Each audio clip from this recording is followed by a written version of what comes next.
ከመዲናችን ግርግር ወጣ ብለን የሰው ልጅ ለመጀመሪያ ጊዜ የቡናን ፍቅር ወደ አጣጣመበት ምድር ልንወስዳችሁ ዝግጅታችንን ጨርሰናል።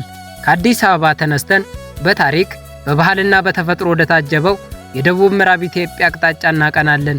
ዓለም ገናን አልፈን ሰበታ ስንደርስ የኢንዱስትሪው መንፈስ ቀስ በቀስ ወደ ተፈጥሮ መልክዓ ምድር መቀየር ይጀምራል።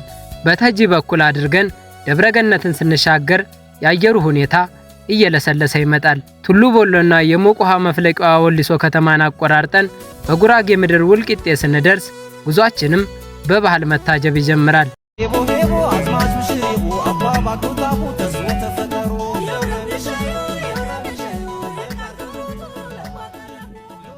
የጉራጌ ምድር ዋና ማዕከል ውልቂጤ ከተማን ተሻግረን ወደ ሸለቆው እንወርዳለን።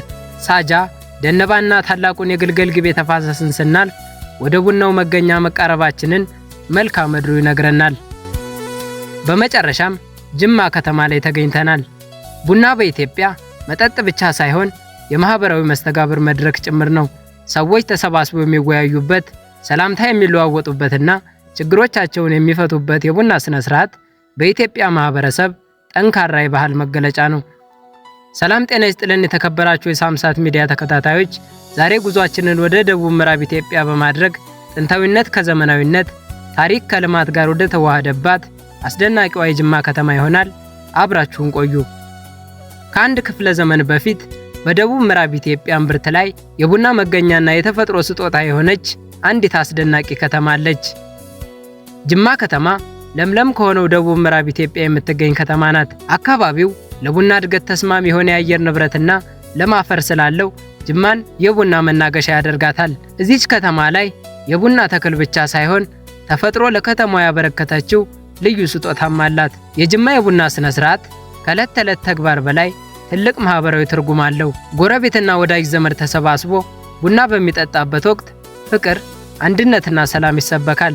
የቡናው መዓዛ በሰፈሩ ሲናኝ የጅማ ህዝብ እንግዳ ተቀባይነትና አብሮ የመኖር ምስጢር በግልጽ ይንጸባረቃል። ከተማዋ ለዘመናት የቡና ንግድ ማዕከል ሆና ቆይታለች። ከገበሬው ማሳ እስከ ዓለም አቀፍ ገበያ የሚጓዘው ቡና የጅማን የኢኮኖሚ እንቅስቃሴ ህያው የሚያደርግና የደም ስሯ ጭምር ነው። በከተማዋ የሚታየው የንግድ ግርግርና ልማት ከቡና ምርት ጋር በቀጥታ የተቆራኘ መሆኑ ከተማዋ የንግድና የኢኮኖሚ የጀርባ አጥንት እንድትሆን ያስችላታል። ጅማና ቡናን ለይቶ ማየት አይቻልም። የከተማዋ ታሪክ፣ የነገስታቷ አኗኗርና የህዝቡ የጥበብ ስራዎች በሙሉ የቡናን ስም ያነሳሉ። ቡና በጅማ ባህል ውስጥ የክብር ምልክት ከመሆኑም በላይ ለኢትዮጵያ ማህበራዊ፣ ኢኮኖሚያዊና ታሪካዊ ፋይዳው እጅግ ከፍተኛ ነው። ጅማ በቡና ምርምርና ጥናት ላይ ያላት ሚና ከፍተኛ ነው። በከተማዋ ዙሪያ የሚገኙ የምርምር ተቋማት የቡና ምርታማነት ለማሳደግና ለመጠበቅ የሚሰሩት ስራ ከተማዋ ለዘመናዊ የቡና አቅርቦት ምሳሌ እንድትሆን አድርጓታል። ከ200 ዓመታት በፊት ጀምሮ ከአረብ ሀገራት የሚመጡ ነጋዴዎች የሚገናኙባት ከተማ ነበረች። ይህም ጥንታዊ ለመሆኗ ምስክር ነው። ከጅማ ከተማ ወጣ ብለን ደግሞ 144 ዓመታትን ያስቆጠረው የንጉሥ አባ ጅፋር ቤተ መንግሥት እናገኛለን። የአባ ጅፋር ቤተ መንግሥት ለጅማ ከተማ መገለጫ ከመሆኑም ባለፈ የሀገር ውጭ ጎብኚዎችን በመሳብ ረገድ የተመሰከረለት ታሪካዊ ቦታ ነው።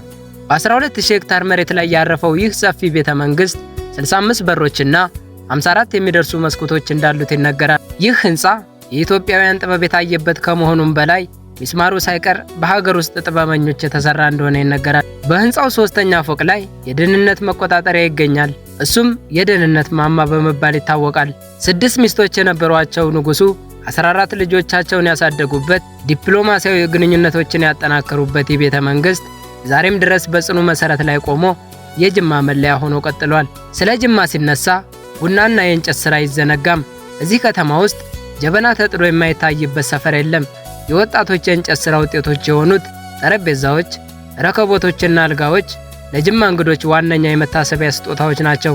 ይህ ጥበብ ከአባ ጅፋር ዘመን ጀምሮ ሲወርድ ሲዋረድ የመጣ የጅማ መገለጫ እንደሆነ ይነገራል። በከተማዋ ነዋሪዎች ላይ በንብረትና ሕይወት ላይ ጉዳት ሲያስከትል የነበረው አዌቱ ወንዝ ወደ ትልቅ የመዝናኛ ስፍራነት እየተቀየረ መሆኑ ይስተዋላል።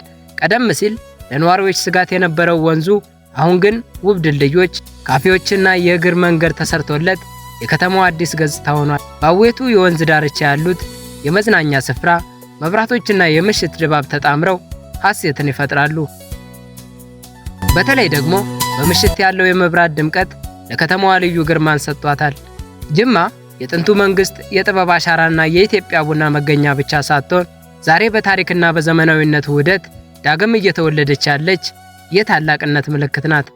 የከተማዋን የቀድሞ ማንነት ሳይከልል በረቂቅ ጥበብ የተሰናዳው የኮሪደር ልማት ጅማን በአረንጓዴ የዛፎች ውበት፣ በምታታዊ የውሃ ፏፏቴዎችና በብርሃን ድግስ አሸብርቃ እንድትታይ አድርጓታል። የኮሪደር ልማቱ ሰፊ የእግረኛ መንገዶችንና የህዝብ መዝናኛዎችን በማካተት የከተማዋን ገጽታ ከማሳደሱም በላይ የምሽት ንግድና የቱሪስት ፍሰቱን በማነቃቃት የደቡብ ምዕራብ ኢትዮጵያ የኢኮኖሚ የጀርባ አጥንትነቷን አስመስክሯል። ፀሐይ ስትጠልቅ በጎዳናዎች ላይ የተተከሉ ዘመናዊ መብራቶች ከተማዋን በብርሃን ያጥለቀልቋታል።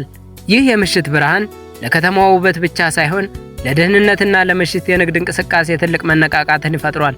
አዲሶቹ የመዝናኛና የህዝብ መሰብሰቢያ ስፍራዎች የጅማን ህዝብ የቆየ የመቻቻልና የፍቅር ባህል ይበልጥ እያደመቁት ይገኛሉ። ወጣቶች የሚዝናኑባቸው፣ አዛውንቶች የሚያርፉባቸውና ሕፃናት የሚቦርቁባቸው ውብ ስፍራዎች የከተማዋ መገለጫዎች ሆነዋል። ይህ ውበትና የኮሪደር ልማት ከእይታ ባለፈ ለኢኮኖሚ እድገት አስተዋጽኦ የላቀ ነው። የቱሪስት መዳረሻዎችን በማስፋት ለንግድ ተቋማት ምቹ ሁኔታን በመፍጠርና የከተማዋን ኢንቨስትመንት ማራኪ በማድረግ ጅማን የደቡብ ምዕራብ ኢትዮጵያ የንግድ ማዕከልነቷን እያጠናከረ ይገኛል።